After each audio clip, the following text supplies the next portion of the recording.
Oké, wat is je naam? Adrian Pieter. Oké, Adrian, wat doe je vandaag? Dan gaan we met bestuursles gaan. Oké, en wat ga je nou doen? Je is bezig om op te warmen? Ik doe mijn klein stap. Oké, is je gestrest voor je toets? Dat is een beetje, ja. Oké, voor wat stress je de meeste? Gewoon niet te rond.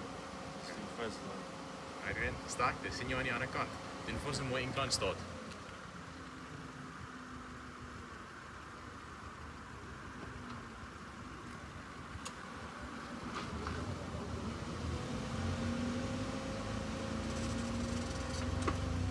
Hey! Adrian Pieters, wat staat in je hand? Mijn driver's license, temporary. Temporary driver's license, is specifiek. Wat nou net gebeur? Het je deurgekom? Ja, eigenlijk net niet. Oké. Vertel mij, hoe was die toets? Beetje stressvol, baie stressvol. Oké. En je hebt voor die tijd gezegd, je was die meeste gestrest dat je gaan rol. Ja, Oké. En je hebt niet gerol nie. eigenlijk niet. Was er enige plekken waar je gedink het, joh, ik ga nou rol? Nee, eigenlijk niet.